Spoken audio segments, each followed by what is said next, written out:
اعوذ باللہ من الشیطان الرجیم بسم اللہ الرحمن الرحیم الحمد للہ الذی لا یبلغ مدحتہ القائلون ولا یحصی نعماءہ العادون ولا یعدی حقہ المجتہدون الذی لیس لصفتہ حد محدود ولا نعت موجود ولا وقت معدود ولا أجل ممدود فطر الخلائق بقدرته ونشر الرياح برحمته الصلاة والسلام على الرسول المسدد المصطفى العمجد المحمود الأحمد سیدنا و مولانا و مولا الکونین جد الحسن والحسین معانی ابو القاسم محمد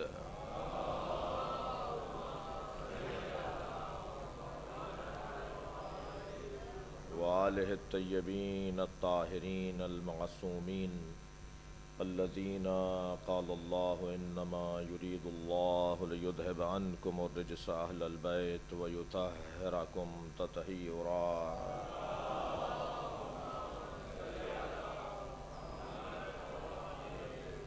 ولعنۃ اللہ علی اعدائہم اجمعین من یوم عداوتہم الی قیام یوم الدین اما بعد قال الحکیم فی قرآن الکریم بسم اللہ الرحمن الرحیم یا ایہا الذین آمنوا من یرتد منکم عن دینہ فسوف یأتی اللہ بقوم یحبہم ویحبونہ اذلۃ علی المؤمنین اعزۃ علی الکافرین یجاہدون فی سبیل اللہ ولا یخافون لومۃ لائم ذلک فضل اللہ یؤتیہ من یشاء واللہ واسع علیم صلوات۔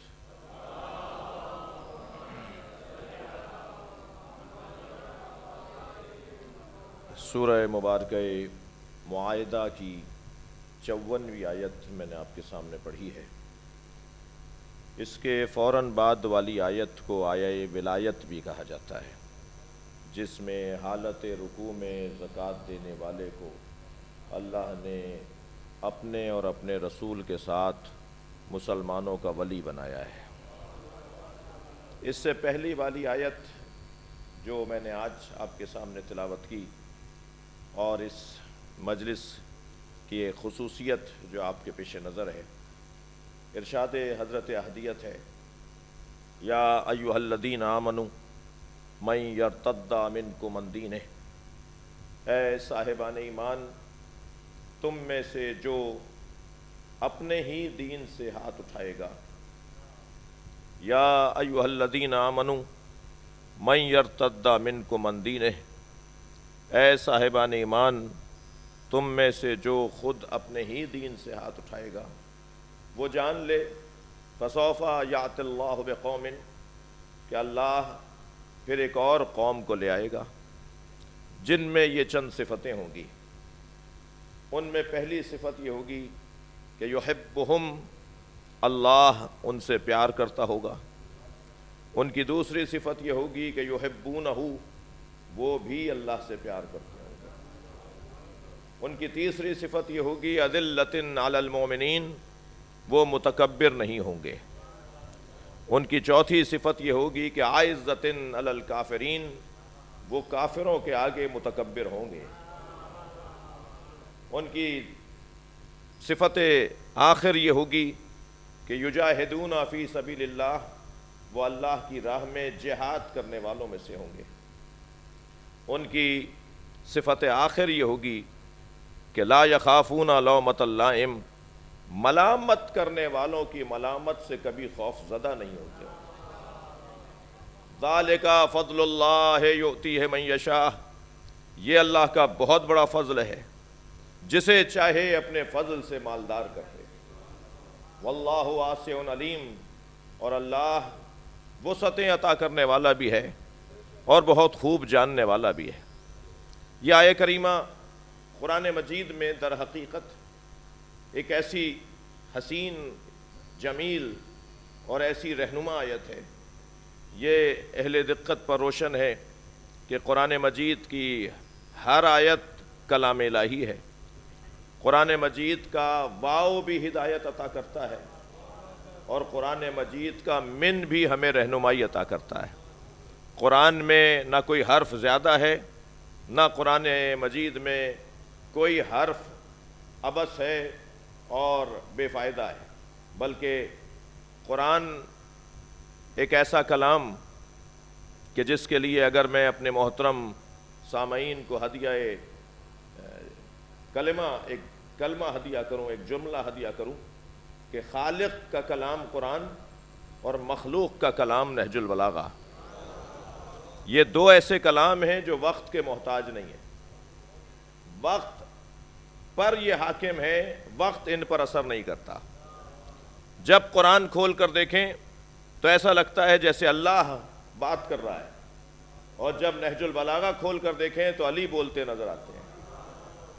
ایک کلام الہی ہے تو ایک اس کی تفسیر ہے، بلکہ اس تفسیر کے بارے میں اگر یہ کہہ دیا جائے کہ قرآن کی علمی تفسیر یا قرآن کی عملی تفسیر، شاید علمی تفسیر کرنا بہت سو کے بس کی بات ہو، اس لیے کہ ہر وہ شخص جس نے اصطلاحیں یاد کر لی ہوں، جس نے اصطلاحوں کا برتنا سیکھ لیا ہو، جس نے اصطلاحوں کا استعمال جان لیا ہو، وہ شاید قرآن کی علمی تفسیر کر جائے، لیکن قرآن کی عملی تفسیر کرنے کے لیے کوئی ابو ذر غفاری رضی اللہ تعالیٰ عنہ سے پوچھے کہ جب وہ تشریف فرما ہوتے تھے تو مولا کائنات ان کے استقبال کے لیے کھڑے ہو جاتے تھے۔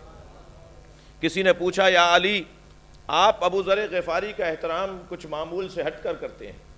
فرمایا ابو ذر قرآن کی 10 آیتوں کے فقیہ ہیں۔ اصحاب رضوان اللہ تعالی علیہم نبی مکرم کی خدمت میں تشریف لاتے تھے اور 10 آیتیں لیتے تھے، اور جب تک ان 10 آیتوں پر عمل نہیں کر لیتے تھے دوسری 10 آیتیں نبی سے لیتے نہیں تھے۔ تو قرآن مجید کی تو ایک آیت پر عمل کرنا انسان کو ولایتیں عطا کر دیتا ہے۔ ایک شخص آ کر کھڑا ہو گیا کہ اے عبداللہ کے بیٹے، میں اپنے اونٹ کے گھٹنے میں عقال باندھ کر آیا ہوں۔ کچھ دیر کی تو وہ گھٹنا کھول کے بے چین ہے، مضطرب ہے، گھٹنا کھول دے گا، عقال کھل جائے گا اور وہ دوڑ جائے گا اور میرا نقصان ہو جائے گا، مجھے کھڑے کھڑے بتائیے۔ صلوات پڑھیں ذرا محمد و آلہ۔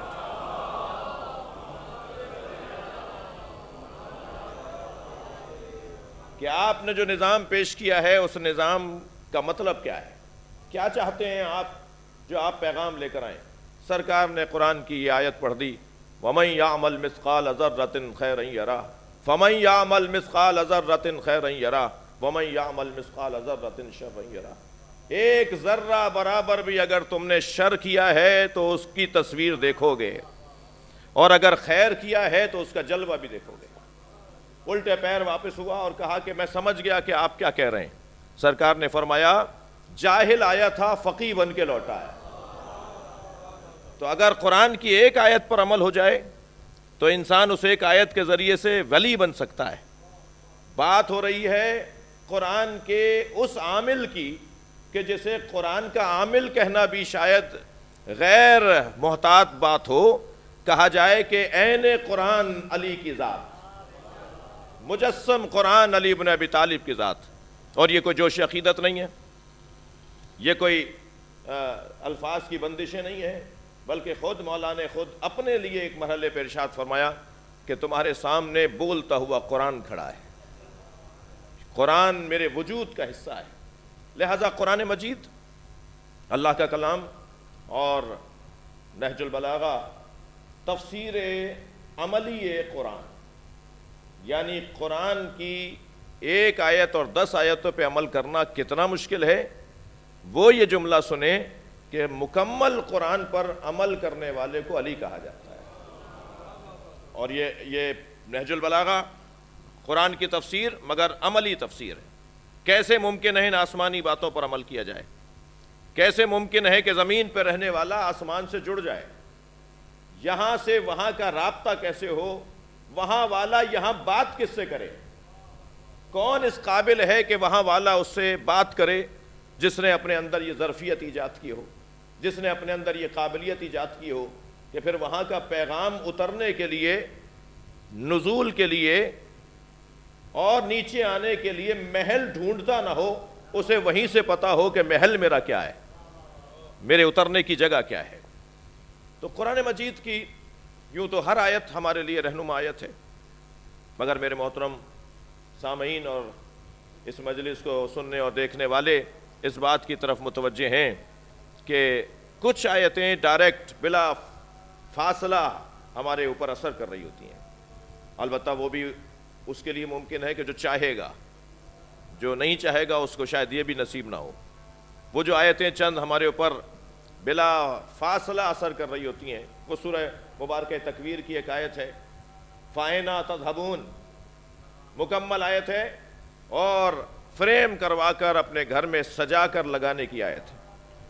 کہاں جا رہے ہو؟ اللہ پوچھ رہا ہے فَأَيْنَ تَذْهَبُونَ، کہاں جا رہے ہو؟ اگر جانے کا جواب ہے تو جاؤ، ورنہ کہاں جا رہے ہو؟ اگر اللہ کو جواب ہی نہیں دے سکتے کہ جا کہاں رہے ہو تو کیوں جا رہے ہو؟ آتے جاتے قرآن اور یعنی گویا اللہ ہم سے پوچھ رہا ہے کہ جا کہاں رہے ہو؟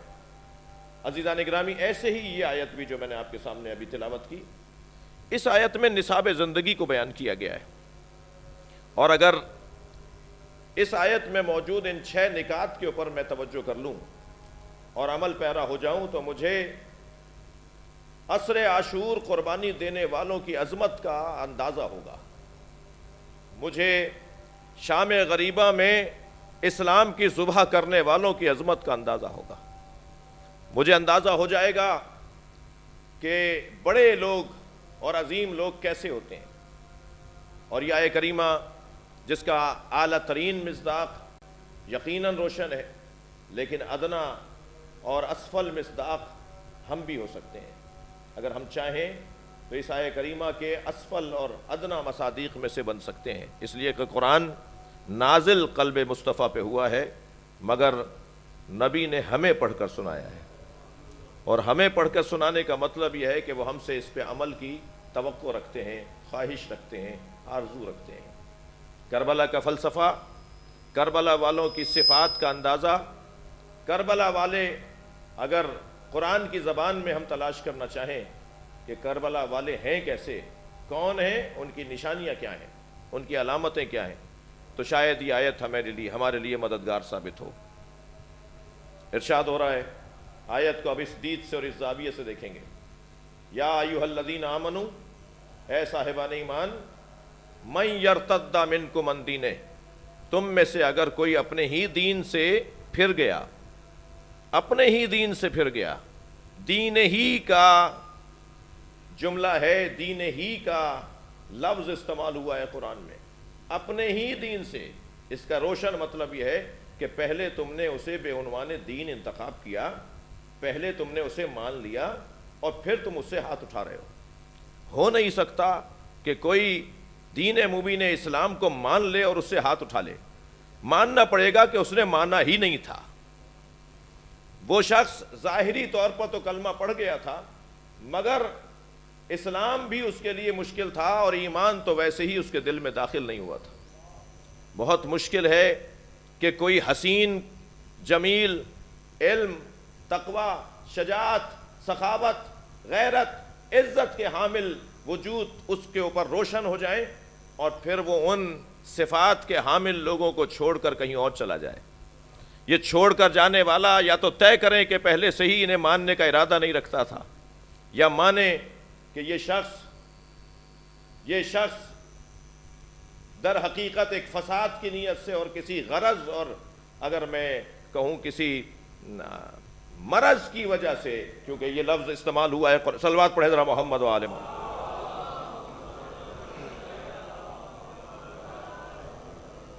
کسی روحانی بیماری کی وجہ سے، کسی ذہنی تناؤ کی وجہ سے وہ اس دائرے میں داخل ہو گیا تھا، اس کا تو ارادہ ہی نہیں تھا۔ کیسے ممکن ہے کہ خوشبو بھی نظر آئے اور بدبو بھی نظر آئے اور کوئی شخص مختار ہو کہ کس کا انتخاب کرے، اور وہ مختار صاحب عقل بھی ہو، اور وہ صاحب عقل وہ بدبو کا انتخاب کر لے اور خوشبو کو چھوڑ دے، تو کیسے مان لیا جائے کہ وہ صاحب عقل ہے؟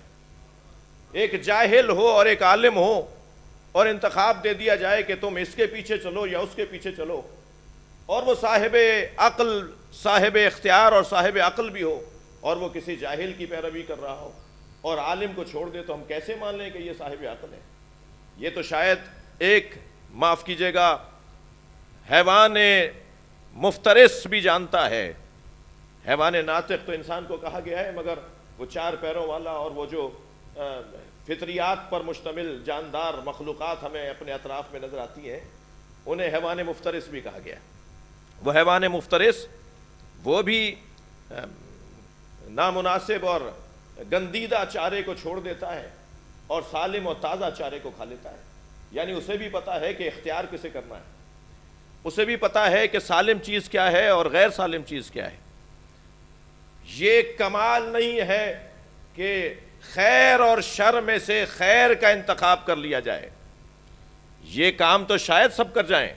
میرے مولا علی ارشاد فرماتے ہیں کمال یہ ہے کہ 2 شروں میں سے کم شر کا انتخاب ہو سکے، اور کمال یہ ہے کہ انسان یہ تشخیص دے سکے کہ اس میں نقصان کہاں کمتر ہے۔ ہم تو وہ روشن بات کی طرف گفتگو کر رہے تھے، ہم تو بات کر رہے ہیں بہت ہی واضح عنوان کے ساتھ کہ ایک خیر نظر آ رہا ہے اور ایک شر نظر آ رہا ہے، ایک علم نظر آ رہا ہے اور ایک جہل نظر آ رہا ہے۔ تو ایسی صورت میں انتخاب اور ایسی صورت میں عقل کا استعمال بہت روشن ہے۔ دین انتخاب کر لیا، اسلام قبول کر لیا، پیغمبر کا پیغام مان لیا اور اس کے بعد چھوڑ گئے، تو پھر یہ کیسے مان لیا جائے کہ آپ نے دین مان لیا تھا؟ مگر شاید بعض خاندانی بھی اور بعض قبیلوں کے نظام میں ڈھلے ہوئے لوگ بھی ان مشکلات کا شکار نظر آتے ہیں اور نظر آئے ہیں، تو ان لوگوں کو شاید اللہ یہ کہتا ہوا نظر آتا ہے کہ اگر تم نے اپنے ہی دین سے ہاتھ اٹھا لیا تو تمہارے جانے سے ہمارے دین پہ کوئی فرق نہیں پڑے گا۔ دقت چاہوں گا، مجھ سے اذا نہیں ہے، میں اذا سے ہوں۔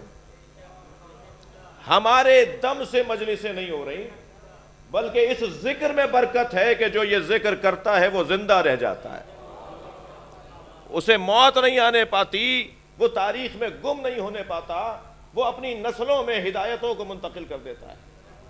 میں اگر قرآن اور ہم اگر قرآن پڑھ رہے ہیں تو قرآن کے پڑھنے سے معاذ اللہ قرآن پر ہمارا کوئی احسان نہیں ہے، بلکہ اس کلام الہی کا احسان ہے کہ ہمیں پڑھنے کا موقع مل رہا ہے۔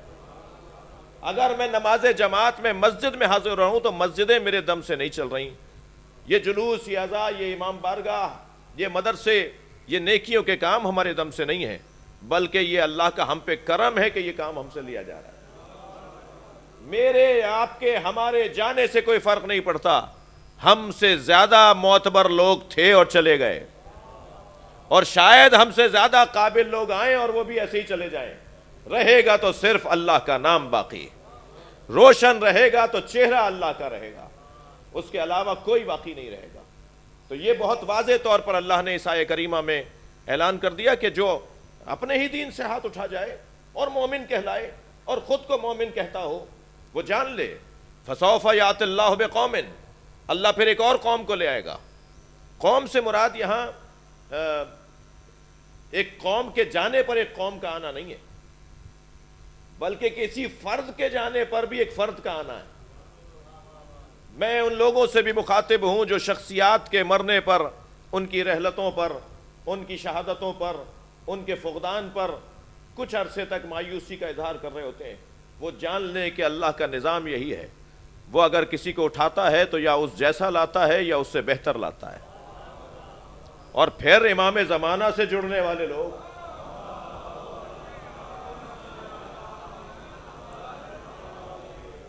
امام سے محبت کا اظہار اور ان کا انتظار کرنے والے لوگ تو مایوس ہو جائیں، یہ ممکن ہی نہیں ہے۔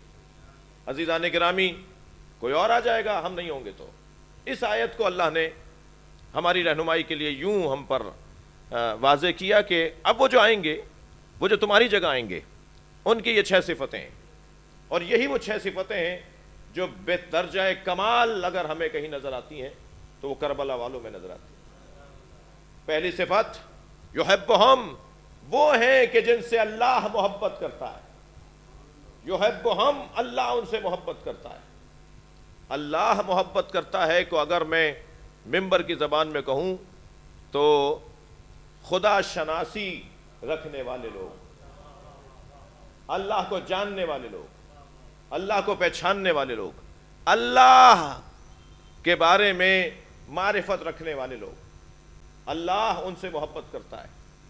یہ پہلی صفت ہے۔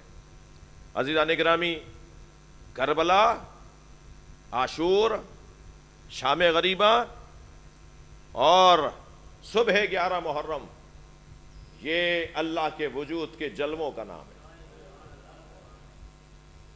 بہت بزرگ عالم دین گزرے ہیں بر صغیر کے، حضرت علامہ سید علی نقی المعروف علامہ نقن اللہ مقامہ، ان کا بڑا حسین جملہ ہے۔ وہ فرماتے ہیں کہ اللہ کے وجود پہ دلیلیں تو ان گنت ہیں، اللہ ہے یہ دلیل، اللہ ہے یہ دلیل، مگر ساری دلیلوں پر حاکم دلیل عصر عاشور حسین کا اطمینان۔ حسین ابن علی عصر عاشور جو اطمینان قلب کے ساتھ نظر آئے، یہ خود دلیل وجود پروردگار ہے۔ لہٰذا ان کی پہلی صفت یہ ہوگی کہ وہ اللہ سے محبت کرتے ہوں گے، اللہ کو جانتے ہوں گے، اللہ کی معرفت رکھتے ہوں گے۔ یحبونہ، اور وہ بھی اللہ سے محبت کرتے ہوں گے۔ اللہ ان سے محبت کرتا ہے، یہ خدا شناسی ہے۔ وہ اللہ سے محبت کرتے ہوں گے، یہ خود شناسی ہے۔ یعنی وہ خدا شناس بھی ہوں گے اور وہ خود شناس بھی ہوں گے، اور یہ ہو نہیں سکتا کہ کوئی خود شناس ہو جائے اور وہ خدا شناس نہ رہے۔ اور اگر اللہ کسی سے چاہتا ہے تو اللہ کسی کو چاہتا ہے تو پھر اللہ اسے خود شناس بنا دیتا ہے۔ شاید سارا مسئلہ ہی خود شناسی کا ہے۔ انسان سب کو پہچانتا ہے، ہر ایک کو جانتا ہے، مگر خود کو نہیں جانتا۔ یہ پودوں، پتھروں کو، حیوانات کو، آسمانوں کو، زمین کو جانتا ہے، یہ چاند ستاروں کا علم رکھتا ہے، یہ حتیٰ ایسی جگہ پر قدم رکھ رہا ہے کہ جہاں قدم رکھنا تصور سے بالاتر تھا، لیکن اس نے بڑی گتھیاں سلجھا لیں، بڑی الجھنیں آزاد کر دیں، مگر یہ سب سے بڑی الجھن میں مبتلا ہے، اور وہ ہے اپنی ذات کی معرفت نہ ہونا، خود کو نہ جاننا، خود کو نہ پہچاننا۔ یہ سب کچھ جانتا ہے، خود کو نہیں جانتا۔ دنیا کے بعض تعلیمی اداروں میں، بہت مضبوط اداروں میں، انسان شناسی ایک مکمل شعبہ تعلیم ہے کہ خود انسان کو پہچانا جائے۔ انسان کو پہچاننا کتنا مشکل ہے، کبھی خود میں اگر اپنے اوپر غور کر لوں تو مجھے نہیں معلوم کہ آئندہ آنے والے حادثے میں، آئندہ آنے والے منظر میں میرا کیا رد عمل رہے گا، اور اس رد عمل میں میری کس صلاحیت کا اظہار ہوگا۔ اور شاید ہماری طویل زندگیوں میں بھی ایک موقع ایسا آتا ہے کہ جس میں ایک ہی فلاں صلاحیت کا اظہار ہوا، نہ اس سے پہلے اس صلاحیت کے اظہار کا موقع ملا، نہ اس کے بعد اس صلاحیت کے اظہار کا موقع ملا۔ مجھے تو یہ بھی نہیں پتا کہ میرے پاس اوزار حیات کیا کیا رکھے ہوئے ہیں، میرے پاس صلاحیتیں کیا کیا رکھی ہوئی ہیں، اس کا اندازہ بھی مجھے کرنا بہت مشکل ہے۔ تو میں کیسے پہچان لوں گا اپنے آپ کو؟ بہت مشکل ہے۔ ساری محنت، دقت چاہوں گا اس جملے پر، ساری محنت نبیوں نے اس پہ کی، اور ساری قربانیوں کا خلاصہ اہل بیت کا اس پہ ہے کہ انسان خود کو پہچان لے۔ اگر یہ خود کو پہچان جائے تو پھر سارے مسئلے حل ہوتے ہوئے نظر آتے ہیں۔ پہلا مرحلہ خدا شناسی، اور دوسرا مرحلہ ہے خود شناسی، اور پھر اس کے بعد تیسرا مرحلہ یہ ہے کہ عدلتن علی المومنین، اعزتن علی المومنین، اعزتن علی المومنین، اذلتن علی المومنین، اعزتن علی الکافرین۔ صلوات پڑھے محمد وآلہ محمد۔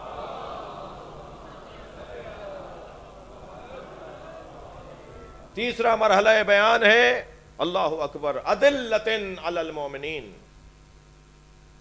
اس انسان شناس اور اس خدا شناس میں ایک صفت یہ ہے کہ وہ متواضع ہے، اس کے مزاج میں تواضع ہے۔ کچھ دیر کے لیے صفحہ پلٹیے اور کربلا آ جائیے۔ تواضع، میری اور آپ کی حیثیت، جب حسین ابن علی غلاموں کے ساتھ کھڑے نظر آئے اور دسترخوان پر ان کے بغیر لقمہ استعمال نہ کریں اور تناول نہ فرمائیں۔ تواضع کا عالم دیکھیے اس حسین مولا کے بابا کا، کہ وہ نابینا وہ بیمار جس کے پاس روزانہ بیٹھ کر اس کی تیمارداری بھی کرتے تھے، اسے غذا بھی کھلاتے تھے، اسے دوا بھی دیتے تھے، وہ فقیر، وہ خرابے میں رہنے والا، وہ ٹوٹے ہوئے گھر میں اور گری ہوئی چھت کے اندر، اور وہ اس کیفیت میں کہ جس کا بیان بہت تاریخ میں روشن ہے، مگر نابینا تھا، چہرہ نہیں دیکھ سکا، نام پوچھتا رہتا تھا، تو علی نے کبھی اپنا نام بھی نہیں بتایا۔ جب بہت اصرار کرتا تھا تو فرماتے تھے فقیر جالسا فقیرا، ایک فقیر ہے جو فقیر کے ساتھ بیٹھا ہے۔ جب بہت اصرار کرتا تھا کہ آپ اپنا خاندان بتا دیجئے، اپنا ماحول قبیلہ بتا دیجئے، تو فرماتے تھے مسکین جالسا مسکینا، ایک مسکین ہے جو مسکین کے ساتھ بیٹھا ہوا ہے۔ جی، تواضع، خاکساری، اپنی ذات کی نفی، توجہ اس بات پر رہے کہ جو کچھ نہیں، بہت کچھ کمال رکھتے تھے، بلکہ مخلوقات الہیہ میں ان سے بڑا باکمال کوئی نہیں تھا۔ ان کا زندگی کا انداز یہ رہے، اور جس کے پاس کچھ بھی نہ ہو وہ اپنے آپ کو سب کچھ سمجھ بیٹھے۔ یہ پیغام ہے شاید کربلا کا ایک روشن پیغام، مومنین کے سامنے متواضع رہنا، تواضع کے ساتھ اپنی زندگی گزارنا۔ تواضع کے عزیزو 3 جلوے اگر میں بیان کر جاؤں، ایک جلوہ تو یہ ہے کہ کسی کی مدد کرنا، یہ تواضع کی نشانی ہے۔ کسی کی حمایت کرنا یہ تواضع کی نشانی ہے، اور کسی کو معاف کر دینا یہ تواضع کی نشانی ہے۔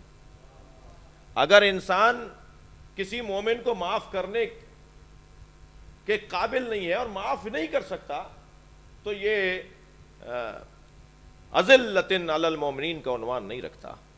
مومن کے ساتھ مومن کے یہ 3 رشتے کم سے کم ہونے چاہیے۔ ایک رشتہ وہ مدد کرنے کی قابلیت اور صلاحیت اور جذبہ رکھتا ہو، دوسرا وہ حمایت کرتا ہو، مومن پریشان ہے اس کی حمایت کی جائے، وہ تنہا نہ رہ جائے، اور تیسرا کام اس کے کام آنا، اس کی مدد کرنا، معاف کرنا، اس کو معاف کر دینا۔ کربلا اور ان صفات کا جلوہ شاید ہی کہیں اور ایسا روشن ہو۔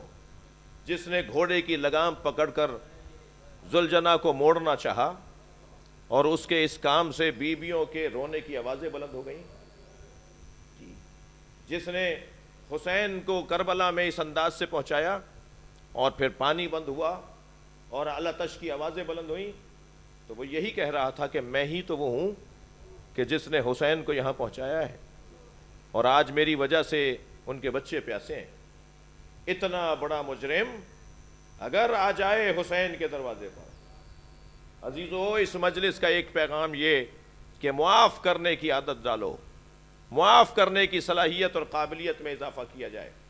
جو معاف نہیں کر سکتا وہ معافی کی امید اللہ سے کیوں لگاتا ہے؟ جس میں معاف کرنے کی صلاحیت نہیں ہے وہ کیسے امید لگائے بیٹھا ہے کہ اللہ بھی اسے معاف کر دے گا؟ مگر جب آتے ہوئے دیکھا حر ابن یزید ریاحی کو، تو امام نے آواز دے کر کہا کہ آگے بڑھو، میرا مہمان آ رہا ہے۔ وہ جس کے ہاتھ بندھے ہوئے تھے، امامہ یوں اترا ہوا تھا کہ عزت دار لوگ سر پہ پگڑی باندھتے ہیں، حسین کے آگے کھڑے ہو کر معافی مانگی تو امام نے معاف کر دیا۔ جو کچھ دیر پہلے تک صرف حر تھا، وہ حر علیہ السلام ہو گیا حسین کی معافی پر۔ اور یہ تو عزیزو حر ہے، ہم تو اس دروازے پہ فرشتوں کو بھی کچھ پاتے ہوئے دیکھتے ہیں۔ لہذا اذلۃ علی المومنین، چوتھی صفت اعزۃ علی الکافرین، وہاں تواضع، اور پھر فوراً کہا اعزۃ علی الکافرین، یہاں تکبر۔ تواضع مزاج نہ بن جائے، تواضع عادت نہ بن جائے، تواضع تمہاری نشاط ثانیہ نہ بن جائے، بلکہ تم اپنی ذمہ داریوں کے پابند رہو، مزاجوں کے پابند نہ ہونے پاؤ۔ کہیں اگر تواضع کا اظہار ہے تو وہاں تواضع، اور کہیں اگر تکبر ضروری ہے تو وہاں تکبر۔ لہذا فوراً فرمایا کہ وہ کافروں کے آگے اکڑ کر بات کرتے ہوں گے، وہ کافروں سے اکڑ کر بات کرتے ہوں گے، اور عزیزان گرامی یہ تکبر پروردگار عالم کو اس وقت اچھا لگتا ہے کہ جب کوئی یہ کہے کہ من لہذا الکلب، اور آواز کوئی دے کہ جس کے جواب میں یہ کہا جائے کہ کون ہے جو مر کر جنت میں چلا جائے اور میرے ہاتھوں بچ کر غازی کہلائے، تو پھر پیغمبر اکرم نے اس متکبر کا جواب ایک تکبر سے دیا جسے علی کہا جاتا ہے۔ غرور مصطفیٰ کو علی کہا جاتا ہے، تکبر کبریا کو حیدر کرار کہا جاتا ہے۔ جہاں اللہ اپنے تکبر کا اظہار کرے اسے مولا کائنات کی شجاعت کہا جاتا ہے۔ وہاں مولا اللہ کے غرور اور تکبر کا اظہار فرما رہے ہیں۔ اور پھر صفت آگے بڑھی، یجاہدون فی سبیل اللہ، یہ وہ لوگ ہیں کہ جو اللہ کی راہ میں جہاد کرنے والے ہیں۔ صاحبان دقت جانتے ہیں کہ جہاد جد و جہد اجتہاد کے خاندان کا لفظ ہے۔ مشقت، محنت، کوشش کو جہاد کہا جاتا ہے۔ اور جہاد کی ایک تصویر ہے کہ جب اسلحہ نکالا جائے کسی خدا کے دشمن کے خلاف، دشمن خدا کے خلاف، یہ ایک جلوہ ہے، شاید یہ چند فیصد کہا جائے، ورنہ جہاد ہر صلاحیت کو، ہر اپنی صلاحیت کو اللہ کی خاطر استعمال کرنے کو کہا جاتا ہے۔ لہٰذا اگر کوئی اہل قلم ہے تو اگر خدا کی خوشنودی کے خاطر قلم چلا رہا ہے تو وہ جہاد بالقلم کر رہا ہے۔ اگر کسی کے پاس فیصلہ لینے کی صلاحیتیں اچھی ہیں اور رہنمائی کرنے کی اور لوگوں کو کسی الجھن سے نکالنے کی صلاحیت ہے تو یہ اس کا جہاد ہے، جو اس کی ذہنی صلاحیتوں کا اظہار ہے۔ اگر کوئی بول اچھا سکتا ہے تو اس کا یہ جہاد باللسان ہے۔ کون سا ایسا مرحلہ ہے جب ہمیں جہاد کی ضرورت نہیں ہے؟ اس وقت میں بھی ایک کیفیت میں ہوں، آپ بھی ایک کیفیت میں ہیں۔ اس کیفیت کو اگر سالم رکھ لیا جائے اور اس کے اندر قربتاً اللہ کی نیت ہو تو یہی جہاد ہے۔ یجاہدون فی سبیل اللہ۔ اور پھر آخری صفت، چھٹی صفت بیان ہو رہی ہے کربلا والوں کی اور کربلا والوں کے پیروکاروں کی اور حسین کے قافلے میں شریک ہونے والوں کی۔ ہم سن 61 ہجری میں نہیں تھے، حسین نے آواز لگائی تھی، کون ہے جو میری مدد کرے، کون ہے جو حرم رسول اللہ کی مدد کرے۔ وہ جو میرے مولا نے مدد کے لیے پکارا تھا، یہ مجلسیں اسی لیے ہو رہی ہیں کہ کاش ہم ہوتے تو آپ تنہا نہ ہوتے۔ آپ کو کربلا میں ایسے بے دردی کے ساتھ، اس سفاکیت کے ساتھ، اس انسانی قدروں کی پامالی کے ساتھ کربلا میں شہید نہ کیا گیا ہوتا۔ وہ صفات جب اپنے ایک مرحلے پر پہنچتی ہیں تو آواز آتی ہے کہ لا یخافون لومۃ لائم۔ یہ وہ لوگ ہیں جو ملامت کرنے والوں کی ملامت سے خوف زدہ نہیں ہوتے۔ انسان کی حوصلہ شکنی، اس کے اچھے کاموں پر مذمتیں، اس کے کارناموں پر بہت سے لوگوں کے دل کا چھوٹا ہو جانا اور کم ظرفی کا اظہار ہونا، یہ ہے کہ اس وقت اس آیت کا یہ حصہ سہارا دیتا نظر آتا ہے۔ خبردار پریشان نہیں ہو، خبردار ان کی ملامت سے خوف زدہ نہ ہو، بلکہ اپنے آپ سے پوچھو کہ تمہارا ضمیر مطمئن ہے یا نہیں۔ جو اللہ کی خاطر کام کرتے ہیں وہ ملامت کرنے والوں کی ملامت سے خوف زدہ نہیں ہوتے۔ عزیزان گرامی، جملہ ہدیہ کرنے جا رہا ہوں، کبھی غور فرمایا کہ حسین کے نام پر اتنا مجمع کیوں لگتا ہے؟ دنیا میں، مخلوقات میں، ممکنات میں، اللہ کے نبیوں میں، رسولوں میں، اولی العزم پیغمبروں میں، حتیٰ ائمہ اہل بیت میں کسی کے نام پر اتنا مجمع جمع نہیں ہوتا۔ اور یہ بھی بات ذہن میں ہے کہ عزاداری سید الشہداء کسی مکتب اور مسلک کی میراث نہیں ہے۔ یہ اعزاز شیعہ مکتب فکر کو ضرور حاصل ہے کہ وہ میزبان ہیں حسین کے عزاداروں کے، ورنہ میں مجلس اردو میں پڑھ رہا ہوں اور بر صغیر کے لوگوں کو جو اردو سمجھتے ہیں ان کے لیے بات ہو رہی ہے۔ ہمارے اس خطے میں عزاداری ہماری تہذیب کا حصہ ہے، عزاداری ہمارے ثقافت کا حصہ ہے، عزاداری ہماری زندگی میں رسم و رواج کا حصہ ہے۔ اس خطے کے اندر عزاداری یہاں کی تہذیب کا عنوان ہے، لہٰذا ہندو عزاداری کرتا ہے، اہل سنت عزاداری کرتے ہیں اور کسی پر کوئی احسان بھی نہیں کرتا۔ شیعہ عزاداری کرتے ہیں، کون ہے کہ جو اس خطے کے اندر امام حسین کی یاد میں اپنے آپ کو مصروف نہ رکھتا ہو؟ ڈھنگ علیحدہ ضرور ہیں، طریقے مختلف ہیں، سلیقے مختلف ہیں، لیکن ایک نقطے پر سب مشترک ہے کہ کربلا میں جو نواسہ رسول کے ساتھ ہوا اس کے خلاف اور ان کی حمایت میں اور ان سے محبت کے اظہار میں ہم سب مشترک ہیں اور متفق ہیں۔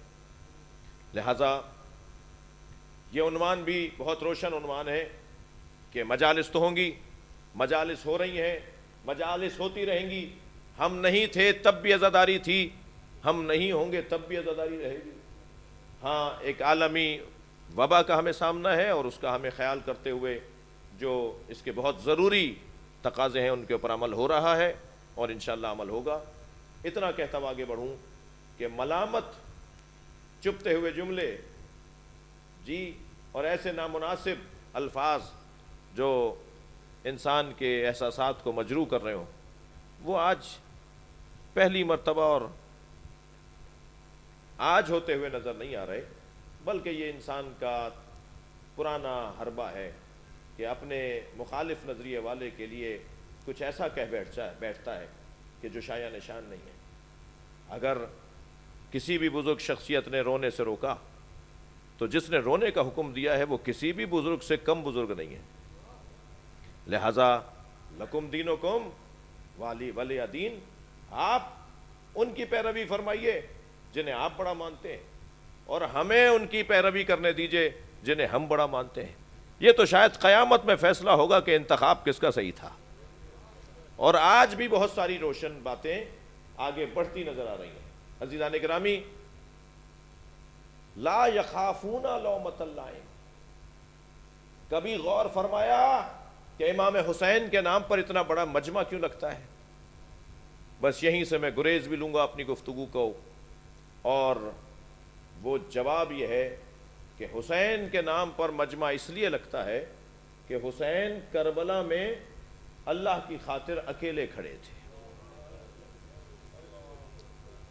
جو اللہ کی خاطر اکیلا کھڑا ہو جائے پھر وہ اکیلا رہتا نہیں۔ خود فرماتے ہیں، اپنی اس کیفیت کو بیان کرتے ہیں کہ یا اللہ، جس نے تجھے کھو دیا اس نے کیا پایا، اور جس نے تجھے پا لیا اس نے کیا کھویا۔ پھر اسی مفہوم کو ایک اور جگہ میرے مولا امام حسین علیہ السلام ارشاد فرماتے ہیں کہ جس نے لوگوں کی خاطر اللہ کو چھوڑ دیا اسے نہ لوگ ملے نہ اللہ ملا، اور جس نے اللہ کی خاطر لوگوں کو چھوڑ دیا اسے اللہ بھی ملا اور لوگ بھی ملے۔ اور اب آپ تاریخ کا فیصلہ دیکھ لیجئے کہ کتنا اس نام کے لیے انسان خود کو حاضر رکھتا ہے۔ یہاں حسین کا نام آیا، وہاں ایک مرتبہ آنکھوں میں آنسو اترنا شروع ہو گئے۔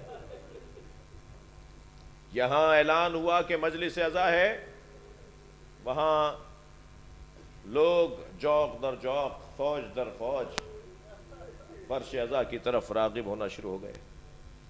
یہ کیا ہو رہا ہے؟ یہ کیوں ہو رہا ہے؟ اس لیے کہ یہ وہ ہے کہ جس نے اپنے اللہ کی خاطر لوگوں کو چھوڑ دیا تھا۔ اور کتنے لوگ تھے کہ جنہوں نے حسین کا ساتھ دیا؟ کتنے لوگ تھے جنہوں نے حسین کا ساتھ دیا؟ وہاں ہزاروں کا لشکر، یہاں انگش شمار، وہاں سواروں پہ سوار، اور یہاں زمین خرید کر اپنے گھر میں بسنے کا ارادہ رکھنے والے۔ تاریخ فیصلہ کر چکی کہ حسین نے کسی پر جا کر بغاوت معاذ اللہ نہیں کی، بلکہ حسین نے زمین خریدی تھی، اپنی ملکیت میں رہ رہے تھے۔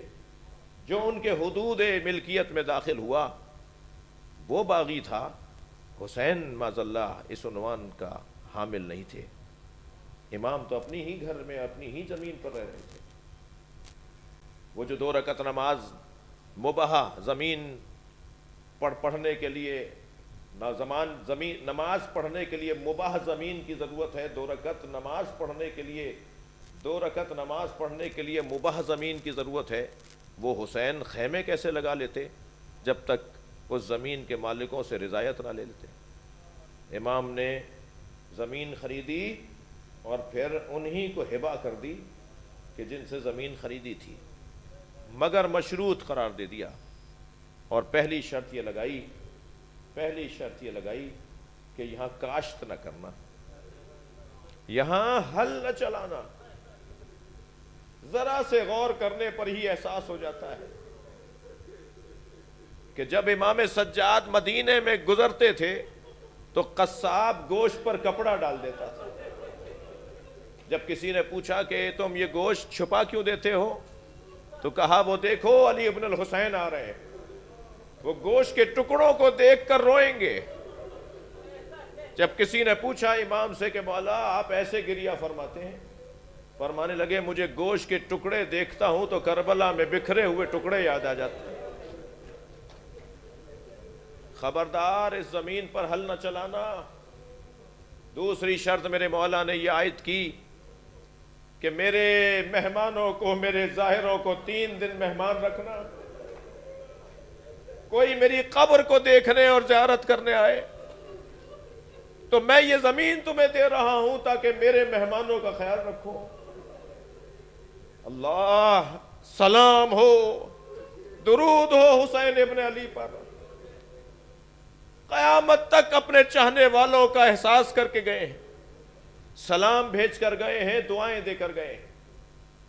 یہ یوں ہی آج امام حسین کے روزے پر لوگوں کا مجمع اور ہر شخص کی آرزو کہ کسی طرح حسین کی جالی کو دیکھ لوں، کسی طرح کربلا کی گلیوں میں سانس لے لوں، کسی طرح وہاں بھی چلا جاؤں جہاں علی اکبر چل رہے تھے، کچھ دن کے لیے وہاں قیام کروں جہاں عباس کے بازو کٹے، کچھ دن کے لیے میں وہاں چلا جاؤں جہاں حسین اپنے علی اصغر کو گودی میں لائے۔ اور پھر وہ منظر بھی تاریخ بشریت نے دیکھا۔ وہ حسین تیسری شرط یہ عائد کر رہے ہیں کہ جب ہمیں مار کر ہمارے قاتل چلے جائیں اور اپنے کشتوں کو لے جائیں اور ہمارے جنازوں کو چھوڑ دیں تو ان کے جانے کے بعد تم آ کر ہمیں دفنا دینا۔ اور حتیٰ یہاں تک بھی بعض بزرگوں نے بیان کر دیا کہ امام نے اتنا بھی احساسات اور کیفیات کا خیال رکھا اور فرمایا اگر تم نہ کر پاؤ تو اپنی زوجاؤں سے اور اپنی عورتوں سے کہنا۔ یہ حسین کی مظلومیت کا ایک جلوہ ہے۔ اور اگر تمہارے گھر کی خواتین بھی ایسا نہ کر پائیں تو پھر بچوں سے کہنا کہ ایسا کرنا۔ وہ حسین ابن علی جو کربلا میں 2 محرم کو آئے اور میرے مولا نے عصر عاشور تک اپنے نانا کے دین پر اپنی قربانیوں کو اور اپنی عطا کی گئی، اللہ کی عطا کی گئی صلاحیتوں کا اظہار کیا۔ اور پھر عزادارو، عصر عاشور تو ایک ایسا وقت ہے جو اب قیامت تک امامت کرے گا۔ اب وہ ایک لمحہ کہ جس میں حسین کے گلے پہ چھری چلی، وہ قیامت تک انسانیت کے لیے رہنمائی فراہم کرے گا۔ چلیے، صبح سے لاشیں اٹھانے والا، اور لاشیں بھی ایسے لاشیں اٹھانے والا کہ جنہیں گود میں پالا تھا، جنہیں دیکھ دیکھ کر حسین خوش ہوتے تھے، ان لاشوں میں ایک لاشا تو قاسم کا لاشا ہے، جس کا پامال لاشا گنج شہیدہ میں جب لا کے رکھا تو اس ماں کی کیفیت سنیے کہ جس نے اسے پال کر یہاں تک پہنچایا تھا۔ آگے بڑھ کر جناب ام فروہ فرماتی ہیں، اے بھائی حسین مجھے قاسم کا خون بھرا کرتا چاہیے۔ اجرکم اللہ، آپ کی آوازیں بلند ہیں۔ امام نے نہیں پوچھا کہ بھابھی اس کرتے کا کیا کریں گی جو کرتا تار تار ہو گیا، چاک چاک ہو گیا، مگر ایک ماں کی آرزو تھی۔ امام نے کچھ ہی دیر کے بعد وہ تار تار کرتا جناب ام فروہ کو دے دیا۔ بی بی نے وہ کرتا اپنے خیمے میں لے جا کے رکھ دیا۔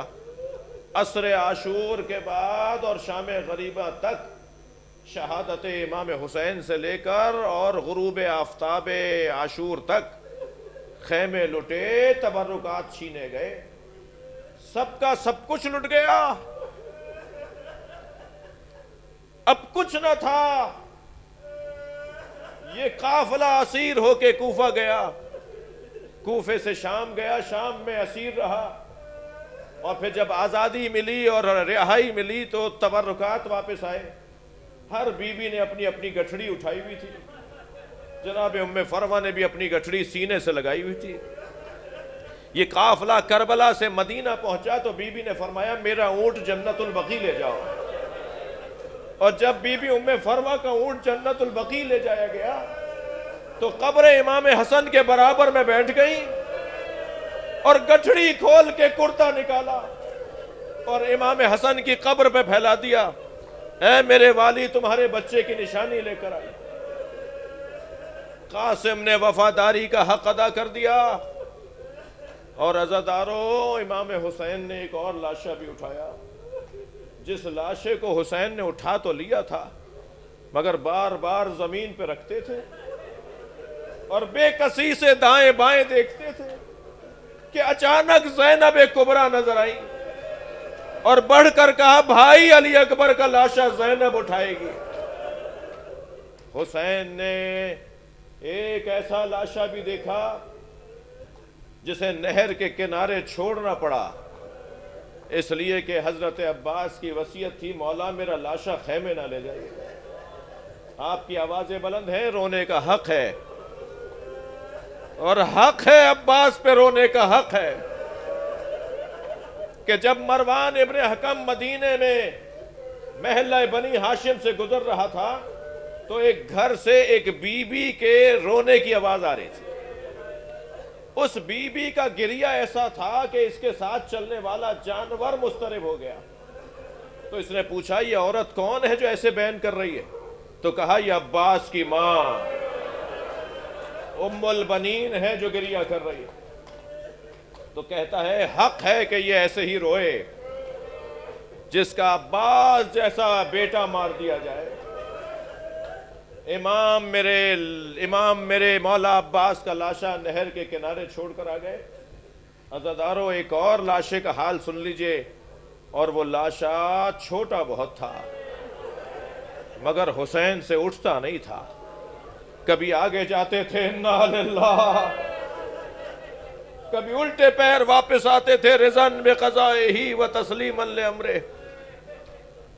کربلا میں لاشیں تو حسین نے سارے اٹھائے مگر رونا اس کا ہے کہ حسین کا لاشا اٹھانے والا کوئی نہ تھا۔ اپسیاں آندھیاں چلیں، زمین کربلا کو زلزلہ آیا، ایک پھپھی نے بھتیجے کا بازو ہلایا، اے زین العابدین دیکھو یہ کربلا میں کیا منظر ہے۔ بی بی سے فرمایا پھپھی اماں مجھے سہارا دیجئے۔ جب میرے مولا کھڑے ہوئے تو فرمایا کہ اب خیمے کا پردہ ہٹا دیجئے، اور خیمے کا پردہ کیا ہٹنا تھا کہ نیزے کی ہنی پہ حجت خدا کا سر نظر آیا۔ سلام کرتے ہوئے امام نے پھپھی کو بھائی کا پرسہ دیا، اور پھر عزادارو ایسا منظر بھی نظر آیا کہ آگ اٹھائے کچھ لوگ آئے جنہوں نے خیموں کو آگ لگانا شروع کیے، تبرکات لوٹنا شروع کیے، اور بیویاں ایک خیمے سے دوسرے خیمے میں، کوئی سلام کرے امام سجاد کو، درود بھیجے جناب زینب پر کہ بچوں کو جمع کرتی رہیں، مگر ایک ایسا وقت بھی آیا کہ کربلا کا سورج غروب ہو گیا، اور پھر کربلا میں ایک شام آ گئی جسے تاریخ نے شام غریبہ لکھا ہے۔ وہ عجیب شام ہے جو قیامت تک مظلوموں کی یاد کو تازہ رکھے گی۔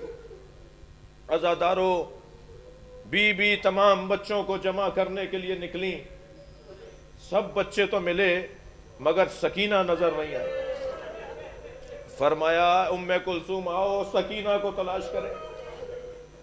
کیا دیکھا کہ کٹے ہوئے سر کے لاشے کے ساتھ حسین کی 4 سالہ بچی سو رہی ہے، قریب جا کر آواز دی، سکینہ اٹھو، چلو ہمارے ساتھ خیمہ گاہ کی طرف چلو۔ عزادارو، آپ کی آنکھوں میں آنسو ہیں۔ ایک جملہ کہوں کہ عجب نہیں، سکینہ نے کہا، او پھپھی اماں وہ خیمے کہاں رہے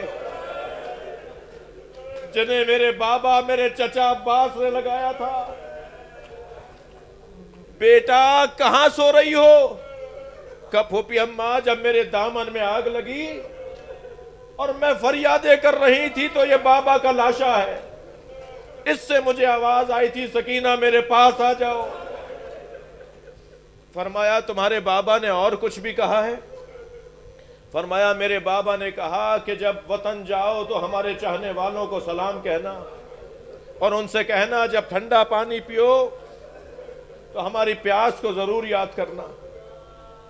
سکینہ کو لا کر ان بچوں کے درمیان بٹھا دیا، ساری بیویاں سارے بچے ایک جگہ جمع ہیں۔ بس عزاداروں میں مجلس کو مکمل کر دوں، مجھے نہیں پتا کہ شام غریبہ میں پانی کہاں سے آیا، میری تحقیق مکمل نہیں ہے کہ شام غریبہ میں کھانا کون لایا، مگر یہ سب ہی نے تو لکھا ہے کہ پانی بھی آیا، کھانا بھی آیا، اور بچوں کو جناب زینب نے پانی پلایا، اور جب جناب سکینہ کو کوزہ بھر کے دیا، معرفت قربان ہو جائے، سمجھداریاں فدا ہو جائیں، بڑھ کر فرمایا پھوپھی اماں آپ تو مجھ سے زیادہ پیاسی ہیں، پہلے پانی آپ پیجئے۔ فرمایا سکینہ پہلے بچے پانی پیتے ہیں۔ یہ سن کر کوزہ اٹھایا اور بیابان کربلا میں جانے لگی۔ آواز دی سکینہ اندھیرے بن میں کہاں جا رہی ہو؟ فرمایا پھوپھی اماں میرا بھائی علی اصغر پیاسا ہے۔ کیسے سکینہ کو پانی پلایا اس کا بیان مشکل ہے۔ سارے بچوں نے کھانا کھایا، پانی پیا، بیویوں نے پانی پیا، مگر سنیں گے عزادارو، بس مجلس مکمل ہو رہی ہے، ایک بیوی ہے جو پانی نہیں پیتی۔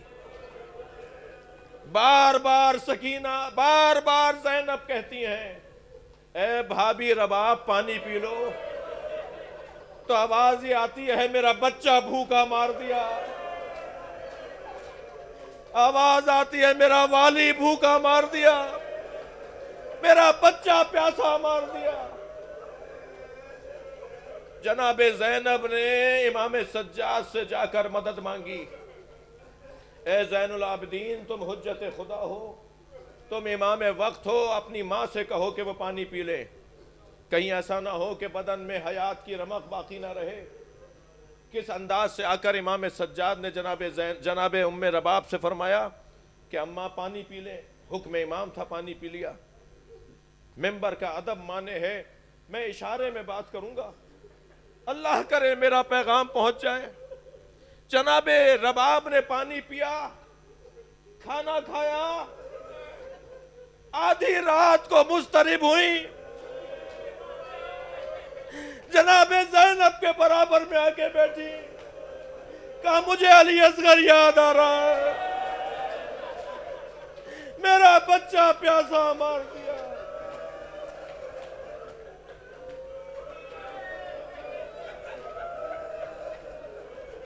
الا لعنت اللہ علی قوم الظالمین فسيعلم الذين ظلموا أي منقلب ينقلبون۔ یا اللہ ان آوازوں پر رحمت نازل فرما، رونے والوں کی توفیقات میں اضافہ فرما۔